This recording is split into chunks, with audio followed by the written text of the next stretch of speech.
नमस्कार, मैं हूं आलोक जोशी और आप देख रहे हैं mind your business. Mind your business में आज आपको मिलवाने जा रहा हूं एक खास मेहमान से, लेकिन उससे पहले आपसे कर लूंगा एक गुजारिश। अगर अभी तक आपने मेरा यूट्यूब चैनल वन आलोक जोशी सब्सक्राइब नहीं किया है तो उसको सब्सक्राइब करना भी न भूलें और साथ में घंटी बजा दें। इस वीडियो के लिंक अपने मित्रों परिचितों के साथ शेयर करें। जितने ज्यादा से ज्यादा लोग इसे देखेंगे उनको फायदा होगा, और अगर उन्हें बात पसंद आएगी तो वो आकर हमारे साथ जुड़ेंगे। ये फायदा हमें भी होगा। और अब आपको मिलवाते हैं आज के मेहमान से। अल्टमोंट कैपिटल के हेड ऑफ इक्विटीज प्रकाश दीवान साहब। प्रकाश जी, आपका बहुत बहुत स्वागत है माइंड योर बिजनेस पर। थैंक यू आलोक जी। बहुत बहुत अच्छा लग रहा है आपसे काफी दिनों बाद संपर्क करके इस मंच पे आके, और ये बहुत बढ़िया नाम लगा मुझे। उस वजह से मैंने कहा ये जो माइंड योर ओन बिजनेस आपने किया है, ये अगर लोग समझने लगे तो आधी आधी इश्यूज तो जाएंगी।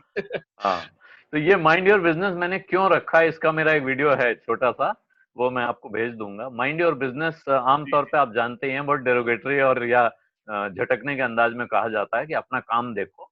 लेकिन मेरा माइंड हाँ योर जी। बिजनेस का मतलब ये था कि आप भाई अपने हिसाब किताब का ख्याल रखो, अपने अपनी जेब का ख्याल रखो, इसको किसी गफलत में गंवा मत दो।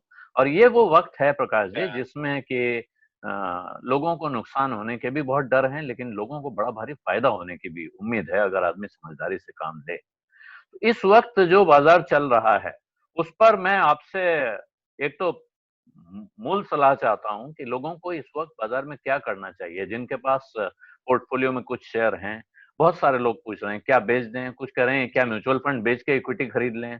तो ऐसे लोगों को एक एक पहले मोटी सलाह दे दीजिए कि बाजार में इस वक्त करना क्या चाहिए, फिर मैं कुछ स्पेसिफिक सवाल पूछता हूँ। नहीं, बिल्कुल आई थिंक बहुत बहुत रेलेवेंट सवाल है, क्योंकि सबसे बड़ी दुविधा ये रही है, और मार्केट ने जिस टाइप का उतार चढ़ाव हमें दिखाया है कि मैंने पिछले मेरे 20 साल 22 साल के करियर में कभी नहीं देखा। तो नेचुरल है कि कोई भी निवेशक होगा वो थोड़ा सा घबराहट महसूस करेगा कि हो क्या रहा है, करना क्या है, आगे चल के क्या होना है। और उस लिहाज से अगर मैं समझाऊं तो जो सबसे मूल चीज जो लोग कभी कभार मिस कर जाते हैं, और वो इस वजह से मिस कर जाते हैं कि जिस टाइप की गिरावट आई उसमें वो इतने मतलब फ्रीज हो गए, या एकदम ऐसे जिसको कहते हैं जो जो रोशनी पड़ती है, तो जो आपके रास्ते में जब कोई खरगोश के ऊपर की रोशनी पड़ती है तो वो चौंधिया जाता है और वो अटक जाता है, वैसा हाल हुआ। और हमने फरवरी मार्च का जो महीने में जो गिरावट देखी उसमें कुछ कर नहीं सके, ना कोई चीज ले सके, ना कोई चीजों से निकल सके। अब वो देखते देखते मार्च गया और अप्रैल आया, और अप्रैल में इतनी कभी सोचा नहीं किसी ने कि इस टाइप की रिकवरी भी आ सकती है।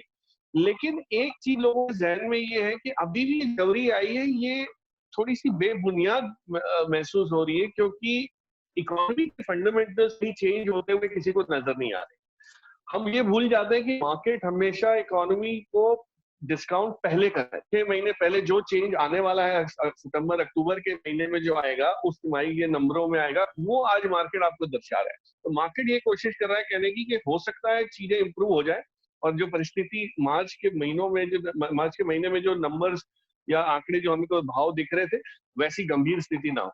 सो कमिंग बैक टू आपका सवाल कि करना क्या है, सबसे जरूरी चीज है आपको अपने पोर्टफोलियो को रिव्यू करना पड़ेगा, बहुत ही बारीकी से रिव्यू करना पड़ेगा, क्योंकि जो चीजें अब चलेंगी वो अभी तक नहीं चली वैसी हो सकती है, और जो चीजें बहुत चल चुकी हैं वो हो सकता है वो बिल्कुल ना चले।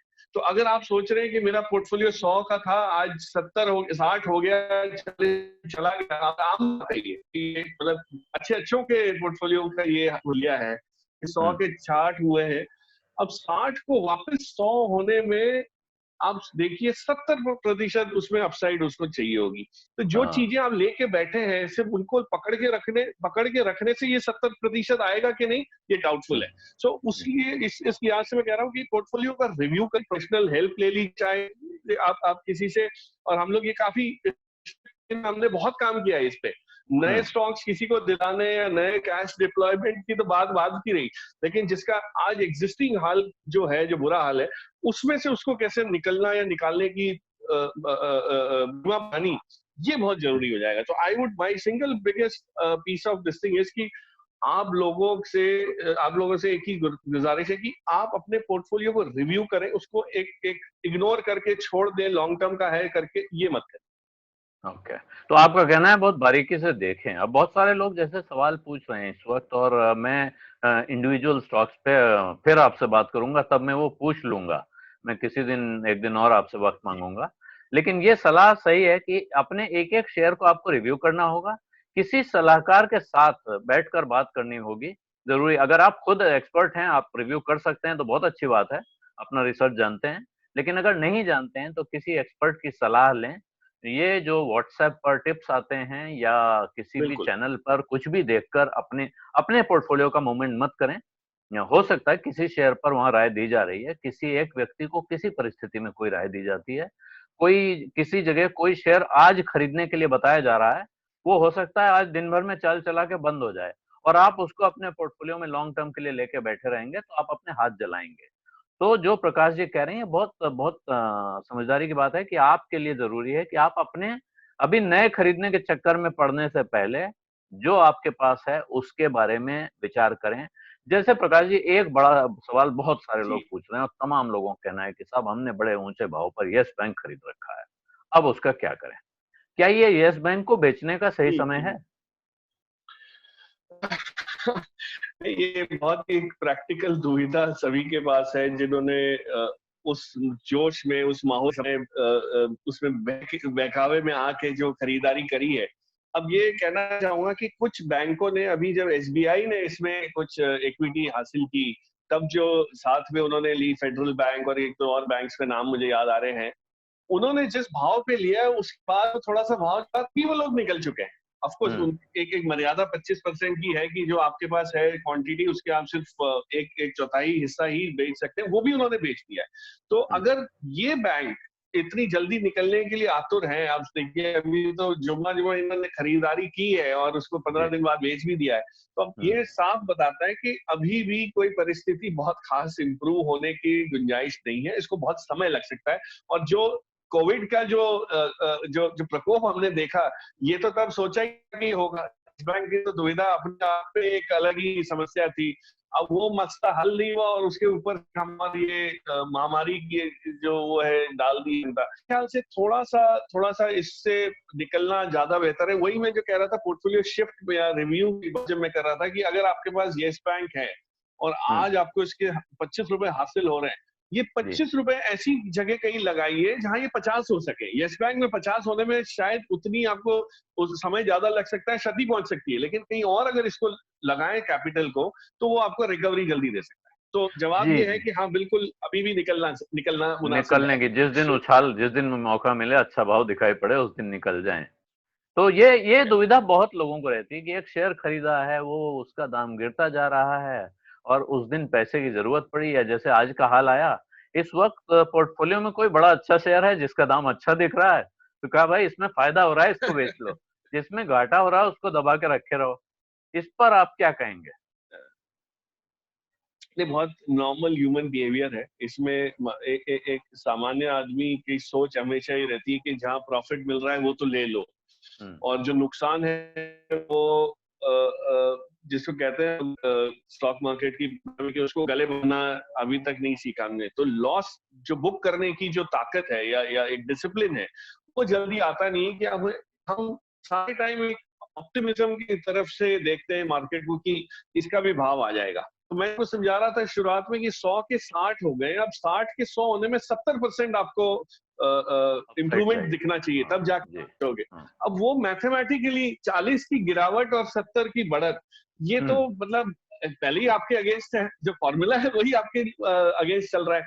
तो हम्म। आपको ऐसे स्टॉक में बहुत जरूरत पड़ेगी। तो लॉस अगर हो रहा है तो वो ना सोचिए। आज जो पोर्टफोलियो की वैल्यू है, जो 60 रुपए है, उसको आप पहले इंपॉर्टेंस दीजिए।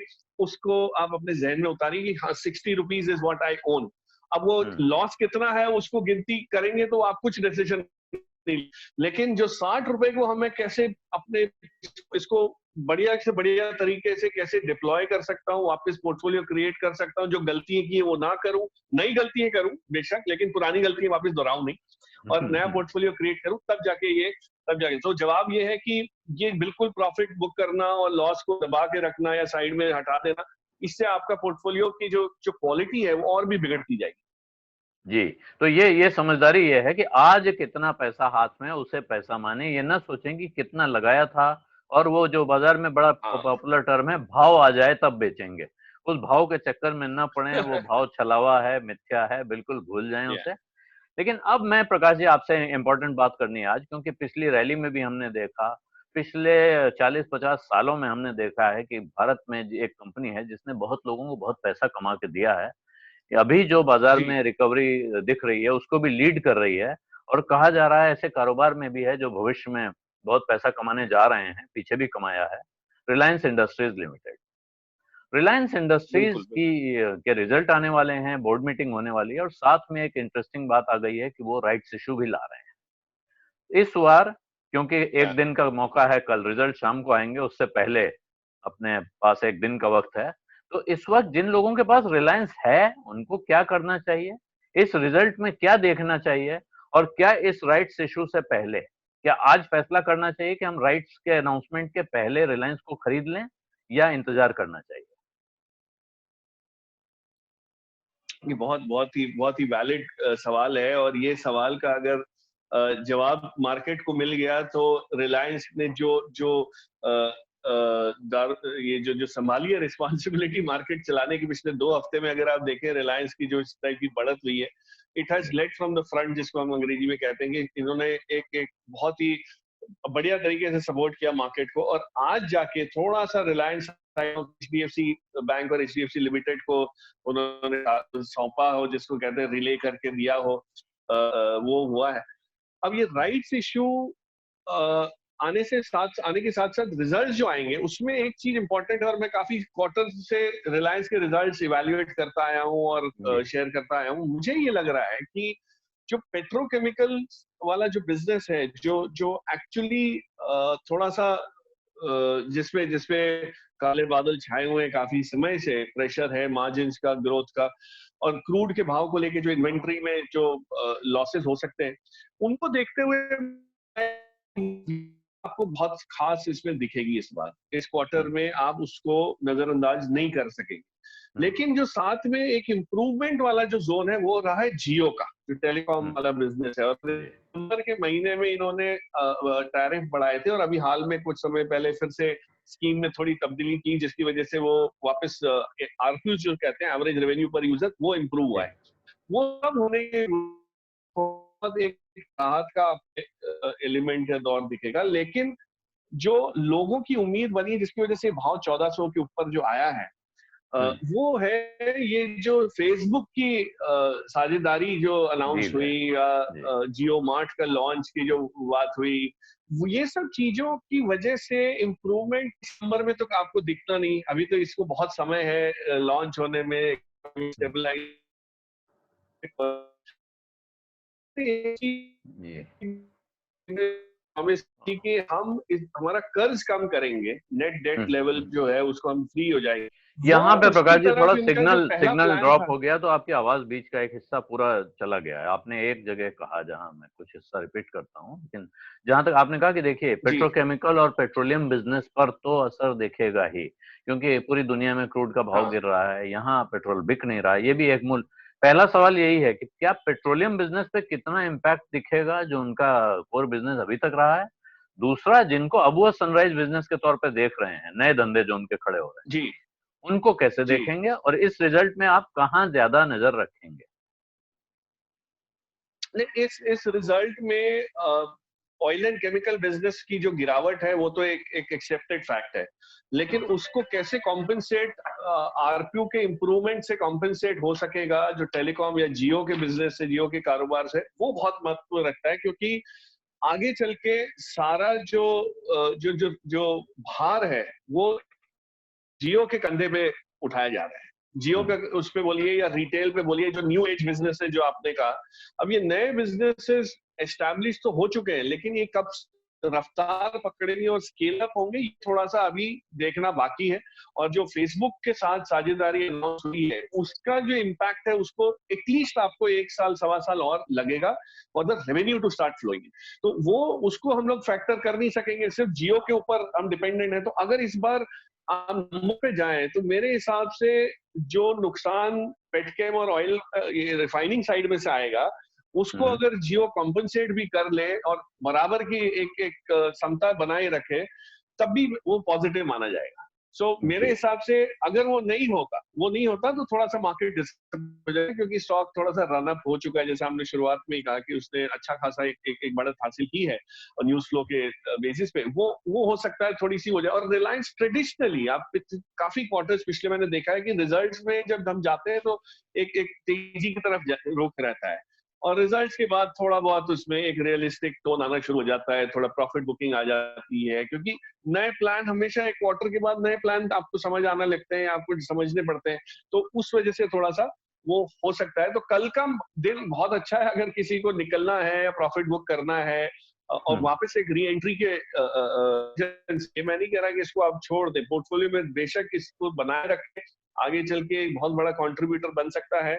लेकिन जो बढ़त इसने अभी दिखाई है, जो 1100 से 1400 प्लस की, इसका आप थोड़ा सा उठाने की गुंजाइश है, और मेरे हिसाब से प्रॉफिट करना थोड़ा एक जायज वो स्टेप रहेगा। तो आप कह रहे हैं अगर कोई लोग प्रॉफिट बुक करना चाहते हैं तो कल सुबह उनके लिए अच्छा मौका होगा, रिजल्ट आने के पहले, कल दिन में जिस वक्त भी उन्हें अच्छा भाव दिखाई पड़े ये। और राइट्स इशू जो है इसको कैसे देख रहे हैं बहुत से लोग? अब ये सवाल, एक सवाल तो आपने बता दिया कि मेरे पास है तो कल एक मेरे पास प्रॉफिट बुकिंग का मौका है, बाद में नीचे मिल जाए तो री एंट्री कर लूं। लेकिन बहुत लोग कह रहे हैं भाई राइट्स इशू आने वाला है, राइट्स के पहले राइट्स मिलते हैं, तो क्या अपने को इस समय रिलायंस खरीद लेना चाहिए? वो खरीदने का फैसला कब करना चाहिए? और राइट्स के अनाउंसमेंट में आप क्या बारीकी देखेंगे? नहीं, सो राइट्स इशू का अनाउंसमेंट थोड़ा सा अनएक्सपेक्टेड सा आया। हम किसी ने भी मार्केट में उम्मीद नहीं की थी कि इस स्टेज पे कैपिटल डाइल्यूशन या कैपिटल रेजिंग की बात होगी। लेकिन एक तरह से अगर आप इसका गणित देखें तो वो कंपनी के लिए फायदेमंद इसलिए है कि आप उससे लेके अपना कर्ज कम कर रहे हैं। जो पहले बाकी के तरीके अपना रही थी कंपनी, अरामको से बातचीत चल रही थी, सब हो सकता है माहौल जियोपॉलिटिकल इश्यूज इतने हो चुके हैं कि वो शायद मुमकिन ना लग रहा हो, तो इन्होंने अपने प्लान बी को एक्टिवेट करा है। इससे एक तो 40,000 करोड़ के करीब फेसबुक से आ जाएगा, और आपके पास थोड़ा बहुत ये राइट्स इशू से आ जाएगा। तो राइट्स इशू में दो चीजें आपको खास ध्यान देनी है कि एक तो क्या मात्रा में राइट्स इशू आ रहा है, मतलब ये बहुत जरूरी है कि डाइल्यूशन कितने शेयर कितना आ हो रहे रहा है। हाँ, कितने शेयर और आएंगे। मेरे ख्याल से ये 3 दशकों के बाद राइट्स इशू आ रहा है रिलायंस का। तो फंड रेजिंग का मौका ऐसा कोई आया नहीं है, कोई ट्रेंड हमको नहीं समझ आ रही कि पिछली ऐसा हुआ था इस बार होगा, क्योंकि काफी अंतराल इसमें रहा है। अब ये जो क्वांटम है नंबर ऑफ शेयर्स का, ये अगर आपको बताता है कि 50-60 हजार करोड़ की मेरे ख्याल से उम्मीद है कि हो सकता है एनीवेयर बिटवीन 50 to 60,000 करोड़ का वो आए, और किस रेट पे आएगा। सिर्फ शेयर नंबर ऑफ शेयर से तो काम बनेगा नहीं कि आप ला रहे हैं 1100 पे ला रहे हैं, आप 1000 पे ला रहे हैं, ये मतलब ये भी एक पेचीदा वो सवाल रहेगा। तो डाइल्यूशन की जो रेंज है मेरे हिसाब से गुड प्राइस वुड बी 1150, 1160, 1170 के आसपास अगर ये आता है तो ये एक बहुत बढ़िया वो रहेगा, क्योंकि कंपनी के लिए जो वैलिड माना जाएगा कि इक्विटी रेज की और अच्छे प्रीमियम पे रेज की। अगर से नीचे आता है तो थोड़ा सा डेस्परेशन का एक माहौल भी बनता हुआ दिखेगा, और लोग इसको इंटरप्रेट करने में थोड़ी अलग एक सोच लगा सकते हैं। बट राइट्स के लिए शेयर लेना ये मैं नहीं रेकमेंड करूंगा, ये आप तभी करेंगे जब राइट्स अनाउंस हो जाए। सो आपको राइट्स का अगर लेना है तो वो शुक्रवार को लेना है कि रिलायंस का शेयर हमको राइट्स की वजह से खरीदना है, राइट्स में पार्टिसिपेट करना है।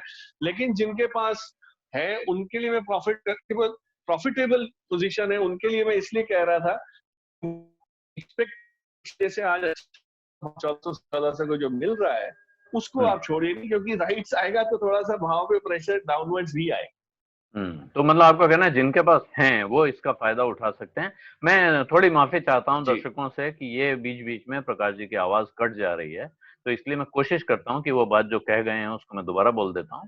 जैसे उन्होंने कहा कि जिन नए लोगों को सलाह नहीं दे रहे हैं, और इसीलिए वो एग्जिस्टिंग शेयर होल्डर्स को कह रहे हैं कि अगर आपको मौका मिलता है, आप प्रॉफिट बुकिंग करना चाहें तो कर सकते हैं, क्योंकि राइट्स के अनाउंसमेंट के बाद सामान्य तौर पर कंपनी के शेयरों में थोड़ा प्रेशर आता है। उस वक्त आपको दोबारा एंट्री का मौका मिल जाएगा। जो नए लोग खरीदना चाहते हैं वो राइट्स का भाव देख लें और उस भाव पे कैसे मार्केट रिएक्ट कर रहा है ये देखें, उसके बाद उसमें एंटर करने की सोचें। एक और सवाल है इस वक्त रिलायंस को लेके कि ये प्रश्न ये उठ रहा है कि भाई इतनी बड़ी कंपनी माना जाता था, बड़ी कैश रिच कंपनी है, इस वक्त इस पर कितना कर्जा हो गया? क्या ये प्रश्न उठ रहा है कि क्या कंपनी इतने कर्ज में दबी हुई है कि उसको इस तरह के फेसबुक को स्टेक बेचना पड़ रहा है? अरामको की डील अभी उस पर सोच विचार चल रहा है, लेकिन साथ में राइट्स इशू ले आए। तो क्या ये कंपनी की सेहत पर कोई एडवर्स टिप्पणी भी है?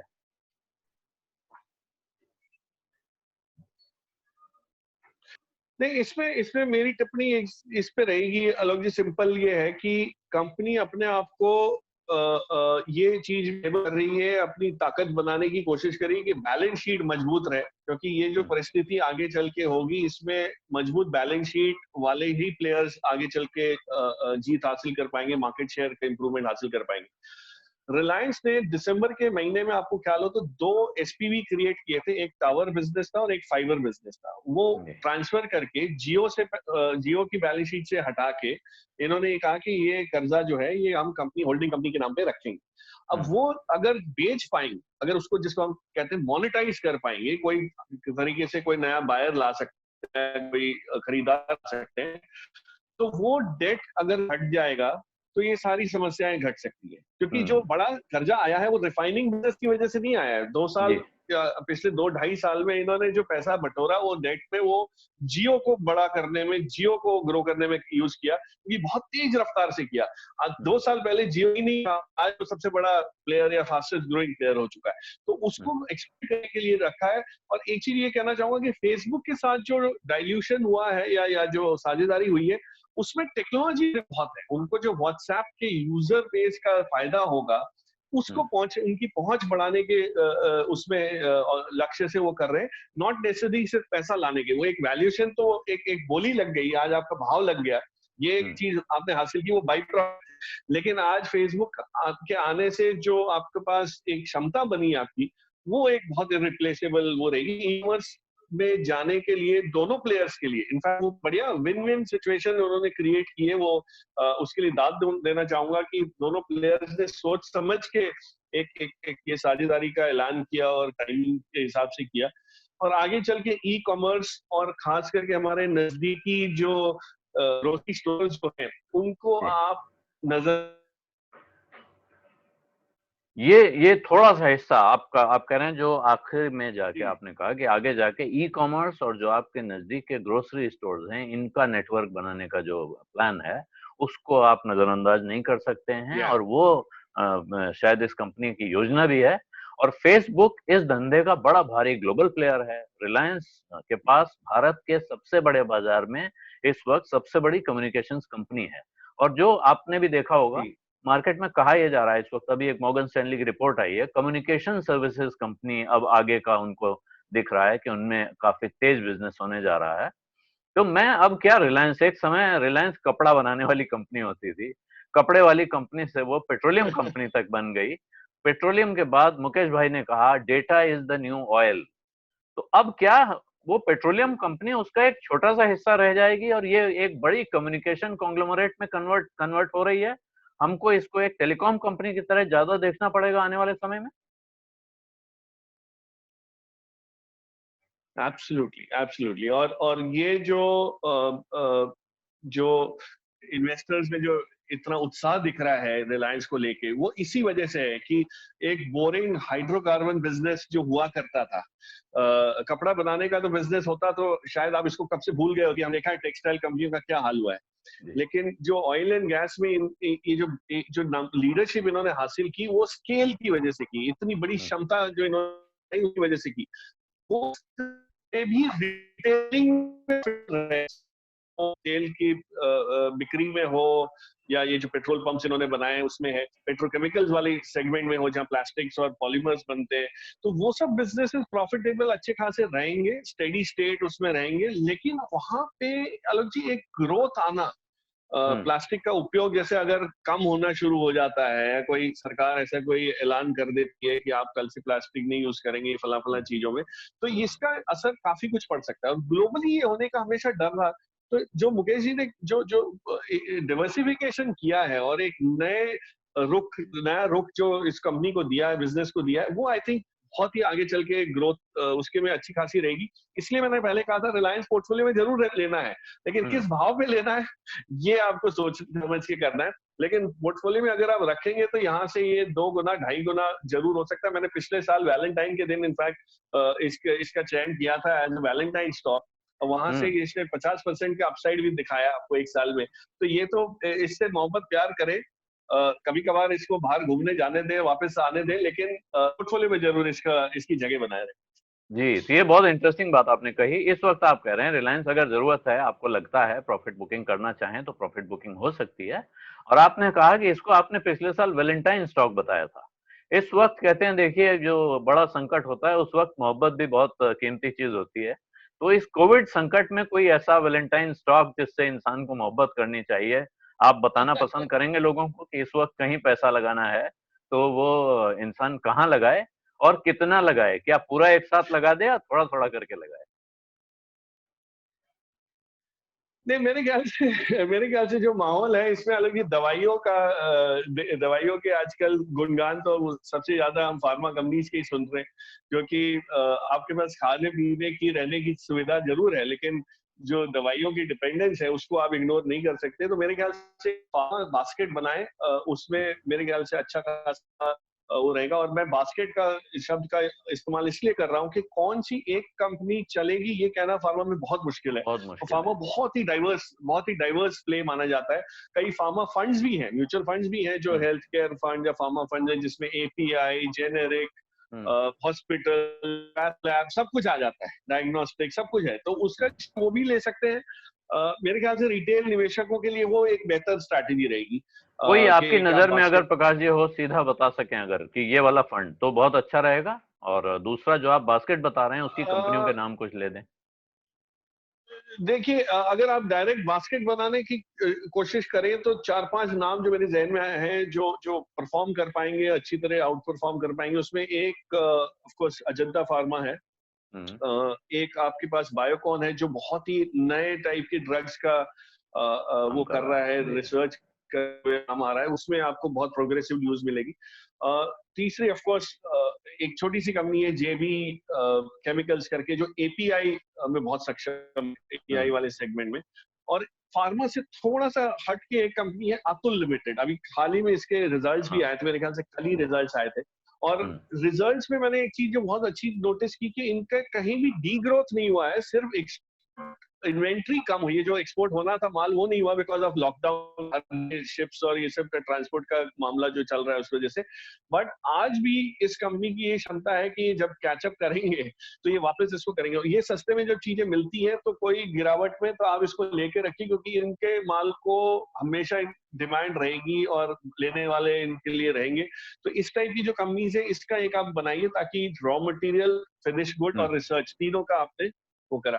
और अगर पूरी फंड तरह लेना चाहे तो एक डीएसपी का मेरे ख्याल से एक बहुत अच्छा फंड मैंने देखा था, जिसका पोर्टफोलियो काफी बैलेंस सा लगा मुझे। हुँ। डीएसपी का एक फार्मा फंड था, तो मुझे उसका एनएवी फार्मा या नाम health care? Exactly. DSP health care हाँ, फंड है या डीएसपी फार्मा फंड है? जी है, एक एक वही तो डीएसपी वाला जो फंड है वो देखा जा सकता है, वो काफी वाह! उसका अंडरलाइन पोर्टफोलियो मुझे काफी पसंद है। जी। तो प्रकाश जी ये बहुत अच्छी बातचीत रही, आपका बहुत-बहुत धन्यवाद और मैं आपको फिर एक बार तकलीफ दूँगा रिलायंस का रिजल्ट आने के बाद जब राइट्स इश्यू के डिटेल्स सामने आ जाएँगे, तो फिर मैं जी आपसे जी। संपर्क करूँगा और फिर हम लोग बात करेंगे दर्शकों के लिए और दर्शकों से मैं आग्रह करूँगा इस वक़्त कि आप इस वीडियो के लिंक अपने मित्रों, परिचितों के साथ जितने ज़्यादा से ज़्यादा शेयर कर सकते हो करें। ये प्रकाश जी की बातें सुनने में आनंद भी आता है और ज्ञान भी प्राप्त होता है। और माइंड योर बिजनेस आप जानते हैं कि मैं सत्यहिंदी.com के लिए खास तौर पे बनाता हूँ, वहाँ आप इसे देखते हैं और अगर मेरा चैनल वन आलोक जोशी अभी तक आपने सब्सक्राइब नहीं किया है तो सब्सक्राइब का बटन दबाना न भूलें, साथ में घंटी बजा दें यानी नोटिफिकेशन आइकॉन भी दबा दें, ताकि नया वीडियो आने पर आपको खबर मिल जाए। जब मैं लाइव आऊं तब आपके फोन पे घंटी बज जाए। धन्यवाद, नमस्कार, अपना ख्याल रखिए। और इस मौके में, इस माहौल में किसी की मदद करने का कोई मौका आपके सामने आता है तो उसको हाथ से जाने ना दें। लोगों को मदद की, सहारे की बहुत जरूरत है। आपकी थोड़ी सी मदद किसी के लिए बहुत बड़ा सहारा बन सकती है।